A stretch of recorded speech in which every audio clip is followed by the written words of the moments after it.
शिवजी माता पार्वती जी से कहते हैं, देवी, आपने उचित ही प्रश्न किया है, लेकिन मैं आपके इस प्रश्न का उत्तर देने से पहले आपको एक और छोटी सी ज्ञानवर्धक कहानी सुनाना चाहते हैं।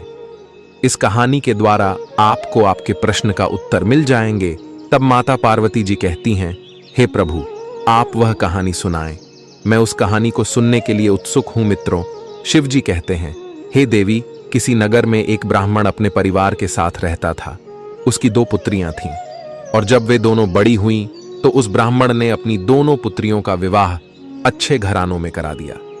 उन दोनों के पति व्यापारी थे और उनका व्यापार भी काफी अच्छा चल रहा था। उस ब्राह्मण की छोटी पुत्री बहुत ही चंचल स्वभाव की थी। वह रोज बिना स्नान किए ही भोजन बनाती थी और वह फिर कभी कभी तुलसी को जल अर्पित कर देती थी। कभी तो वह खुले बाल रखकर चप्पल जूते पहनकर ही तुलसी को जल अर्पित कर देती थी और नाखूनों से उसके पत्तों को तोड़कर खाने लगती थी। वह तुलसी के पास थूक भी देती थी। उस यह सब करना गलत नहीं लगता था। उधर दूसरी तरफ उसकी बड़ी बहन बड़ी ही संस्कारी थी। वह अपनी सूझबूझ के साथ अपने सभी कार्यों को करती थी। वह रोज तुलसी को जल अर्पित करती थी। वह हमेशा ही अपने बाल बांधकर ही तुलसी को जल अर्पित करती थी और वह कभी भी चप्पल जूते पहनकर तुलसी के पौधे को जल अर्पित नहीं करती थी। वह इसे सदैव ही बहुत ही अशुभ मानती थी और वह कभी भी तुलसी के पत्ते को नाखूनों से नहीं तोड़ती थी। मित्रों, शिव जी कहते हैं, हे देवी, ऐसे ही कुछ वर्ष बीत गए। कुछ दिन बीतने के बाद अचानक ही उस ब्राह्मण की छोटी पुत्री के पति को व्यापार में बहुत बड़ा नुकसान हो गया और उनकी आर्थिक स्थिति बद से बदतर हो गई। अब उसका जीवन गरीबी में बीतने लगा। उस छोटी पुत्री के पति को कोई काम नहीं मिल पा रहा था। जब वह कोई व्यापार करता तो उस व्यापार में उसको सफलता नहीं मिलती थी। ऐसा ही उसके साथ कई बार हो गया था और इस वजह से उन दोनों ने बहुत ही कर्ज ले रखे थे, जिन्हें वे चुका भी नहीं पा रहे थे और वे अपनी जिंदगी से बहुत ही परेशान हो गए थे। वे कहीं पर भी जाते तो उन्हें वे व्यक्ति दिख जाते जिनसे उन्होंने कर्ज लिया था। इन्हीं सब परेशानियों से छुटकारा पाने के लिए वे दोनों एक दिन आत्महत्या करने जा रहे थे। तभी उसकी बड़ी बहन अपने पति के साथ आ जाती है और उसकी बड़ी बहन उससे कहती है, अरे बहन, तू क्या करने जा रही थी? अभी तो तेरी बड़ी बहन जिंदा है ना, तब तू क्यों ऐसा कदम उठाने जा रही थी? फिर वह छोटी बहन जवाब देते हुए कहती है, बहन, मैं क्या करूं? मेरे पति जो भी व्यापार की शुरुआत करते हैं उसमें उनको सिर्फ नुकसान ही नुकसान सामना करना पड़ता है। अब आप ही मुझे बताओ, मैं क्या करूं? तब उसकी बड़ी बहन की नजर उसके घर में लगी हुई तुलसी के पौधे पर पड़ती है तो वह उससे कहती है, अरे बहन, मुझे पता चल गया है कि तेरे पति को व्यापार में सफलता क्यों नहीं मिल रही है। अरे तुलसी के पौधे के पास देख, तूने तो एक भी दिया नहीं जलाया और तुलसी के हरे पत्ते भी बिखरे हुए हैं। इसमें किसी ने बहुत थूका भी है। इसका मतलब कि तू इस तुलसी के पौधे की अच्छी तरह से देखभाल नहीं करती हैं। मित्रों, शिव जी कहते हैं, हे देवी, उसकी बड़ी बहन उससे कहती हैं, चलो मैं तुझे बता देता हूं कि तुलसी के पौधे को जल अर्पित करते समय किन बातों का विशेष करके ध्यान रखना चाहिए। उस ब्राह्मण की बड़ी पुत्री उस छोटी पुत्री से कहती है, तुलसी का पौधा बहुत ही संवेदनशील होता है। इसकी रोज पूजा करनी चाहिए और इसे रोज जल अर्पित करना चाहिए। ऐसा करने वाले मनुष्य को कभी भी गरीबी का सामना नहीं करना पड़ता है और जिस व्यक्ति के घर में तुलसी का पौधा हरा भरा रहता है उस घर में माता लक्ष्मी का वास होता है और भगवान विष्णु जी का भोग चढ़ाते समय तुलसी पत्र अवश्य ही अर्पित करना चाहिए, क्योंकि भगवान विष्णु जी तुलसी पत्र के बिना भोग स्वीकार नहीं करते हैं। इसीलिए प्रत्येक व्यक्ति को अपने घर में तुलसी का पौधा अवश्य ही लगाना चाहिए और तुलसी के पौधे को चुनरी अवश्य चढ़ाना चाहिए। तुलसी केवल एक पौधा नहीं है, बल्कि वे एक देवी हैं जिन्हें विष्णु जी की पत्नी माना जाता है। इसीलिए सभी लोगों को तुलसी के पौधे में चुनरी अवश्य ही चढ़ाना चाहिए। ऐसा करने से पति पत्नी में प्रेम और विश्वास बढ़ता है और महिलाएं सदा सुहागन और सौभाग्यशाली रहती हैं। और तुलसी के पौधे का विवाह भी अवश्य करना चाहिए। इससे मनुष्य को अपने सभी दुखों से छुटकारा मिलता है। उस मनुष्य का जीवन सुखपूर्वक बीतता है। तुलसी के पौधे के पास हमें अपने मुख से अपशब्द भी नहीं बोलना चाहिए। ऐसा करना पाप माना जाता है। हमें तुलसी के पौधे के पास भूलकर भी जूते चप्पल झाड़ू पोंछा नहीं रखना चाहिए। इसे बहुत ही अशुभ माना जाता है। हमें तुलसी के पौधे के पास गलती से भी थूकना नहीं चाहिए। ऐसा करने से माता लक्ष्मी आपसे रुष्ट हो जाती है। तुलसी के पौधे के पास बुझा हुआ दीपक नहीं रखना चाहिए, क्योंकि तुलसी के पौधे के नीचे बुझा हुआ दीपक रखना बहुत ही अशुभ माना जाता है। हमें तुलसी के पौधे के आसपास हमेशा स्वच्छता रखना चाहिए। इसीलिए हमें प्रतिदिन तुलसी के पौधे के पास की गंदगी को साफ करते रहना चाहिए। हमें तुलसी के पौधे में शिव जी के शिवलिंग और गणेश जी की प्रतिमा नहीं रखनी चाहिए। साथ ही साथ हमें तुलसी के पौधे के आसपास किसी अन्य प्रकार का पौधा नहीं लगाना चाहिए। इसे बहुत ही अशुभ बताया गया है मित्रों। शिवजी जी कहते हैं, हे देवी, उसकी बड़ी बहन उससे कहती हैं, हमें तुलसी के पौधे के आसपास कपड़े भी नहीं सुखाने चाहिए। इससे उन गंदे कपड़ों का पानी तुलसी के पौधे पर गिरने की संभावना रहती है। और हमें इस बात का भी विशेष ध्यान रखना चाहिए कि तुलसी के पौधे को नाखूनों से नहीं तोड़ना चाहिए। ऐसा करने से तुलसी माता का अपमान होता है।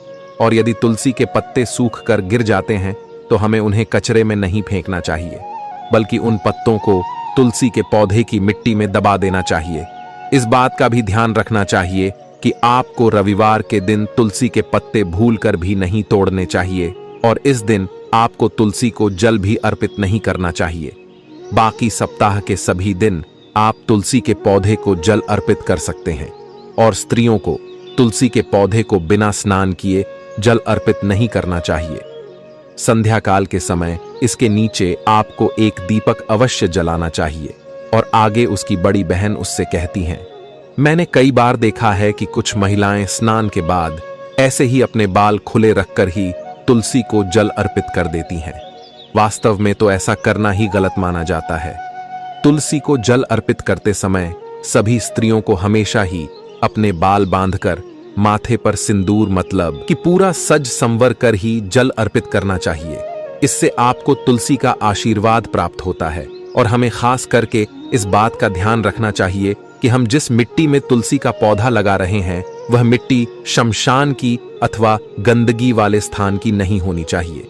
ऐसा करने से तुलसी माता रुष्ट हो जाती हैं और तुलसी माता सूखने लगती है। हमें तुलसी का पौधा कभी गंदे स्थान पर जैसे नाली अथवा बाथरूम के पास भूलकर भी नहीं लगाना चाहिए। इससे नाली और बाथरूम का अशुद्ध पानी तुलसी के पौधे में गिर सकता है और इससे भी तुलसी माता सूखने लगती हैं। साथ ही साथ आपको इस बात का ध्यान रखना चाहिए कि आपके घर की तुलसी का पौधा नहीं सूखना चाहिए। शास्त्रों में यह बताया गया है कि अगर किसी व्यक्ति के घर में तुलसी का पौधा सूख जाता है तो उस घर में अकाल मृत्यु होती है, क्योंकि तुलसी का सूखा हुआ पौधा अकाल मृत्यु की सूचना देता है। इससे उस घर की सुख शांति समृद्धि चली जाती है और ऐसे घर में तुलसी माता का वास नहीं होता है। शास्त्रों में यह भी बताया गया है कि मासिक धर्म या मासिक पीड़ा के समय महिलाओं को तुलसी के पौधे में भूलकर भी जल अर्पित नहीं करना चाहिए, और ऐसे में तो तुलसी को छूना भी पाप माना जाता है। हमें बिना स्नान किए और पैरों में चप्पल आदि पहनकर भी तुलसी को जल अर्पित नहीं करना चाहिए। और हाँ, तुलसी को जल अर्पित करते समय इस बात का भी ध्यान रखना चाहिए कि तुलसी को जल अर्पित करते समय वह जल आपके पैरों पर नहीं पड़ना चाहिए। मित्रों, शिवजी कहते हैं, हे देवी, उसकी बड़ी बहन उससे आगे कहती हैं, रोज तुलसी का दर्शन करने से मनुष्य को सीधा स्वर्ग की प्राप्ति होती है, और तुलसी पत्र का सेवन करने से बड़े पापी मनुष्य के सभी पाप तुरंत समाप्त हो जाते हैं। और हमें हमेशा ही तुलसी का पौधा घर के सामने पूरब अथवा उत्तर दिशा में ही लगाना चाहिए। लेकिन हमें तुलसी के पास भूलकर भी मरुस्थलीय पौधे जैसे नागफनी के पौधे को नहीं लगाना चाहिए। ऐसा करना बहुत ही अशुभ माना जाता है, क्योंकि ऐसे पौधों से नकारात्मक ऊर्जा निकलती है जो आपके घर के माहौल को बिगाड़ सकती है। शास्त्रों में यह बताया गया है कि आप तुलसी के पौधे के पास केले के पौधे को लगा सकते हैं। अगर हम तुलसी के पास केले का पेड़ लगा देते हैं तो हमें तुलसी लगाने का कई गुना अधिक लाभ प्राप्त होता है, क्योंकि केले के पेड़ में भगवान विष्णु जी का वास होता है। इसे तुलसी के पास लगाने से घर में सुख समृद्धि आती है। और हमें तुलसी के पौधे में शालिग्राम भी अवश्य रखना चाहिए। तुलसी के पौधे के पास शालिग्राम रखने से आपको तुलसी का और भी अधिक लाभ देखने को मिलता है, क्योंकि शालिग्राम भगवान विष्णु जी का निराधार रूप माना जाता है। यह काले रंग का पत्थर होता है जिसे विलक्षण और मूल्यवान माना जाता है। इसे अगर आप तुलसी के गमले में रखते हैं तो इससे आपके घर की संपूर्ण नकारात्मक ऊर्जा नष्ट हो जाती है। और आपको इस बात का ध्यान रखना चाहिए कि आपको अपने घर में केवल एक ही शालिग्राम रखना चाहिए और उसकी पूजा करनी चाहिए। शास्त्रों में भी बताया गया है कि शालिग्राम की पूजा करना भगवान विष्णु की मूर्ति की पूजा करने से कई ज्यादा उत्तम होता है। मित्रों, उस ब्राह्मण की बड़ी पुत्री अपनी छोटी बहन से कहती हैं, मैंने तुझे घर में तुलसी लगाने से लेकर उसकी देखभाल कैसे करते उन सभी बातों को बता दिया है। अब आज से तू इन बातों को अपनाना। और उसकी बड़ी बहन उसे जरूरत के कुछ धन दे देती है और कुछ दिन वहां पर ही रहने के बाद अपने घर चली जाती है। और फिर उसकी छोटी बहन अपनी बहन के द्वारा बताई गई सभी बातों को बड़ी ही ध्यान से करती है। और देखते ही देखते वह फिर से उसका जीवन खुशियों से भर जाता है और उसके पति का भी व्यापार फिर से चलने लगता है। उसे अब उस व्यापार में बहुत ही ज्यादा मुनाफा मिलता है और उनका जीवन सुखपूर्वक बीतने लगता है।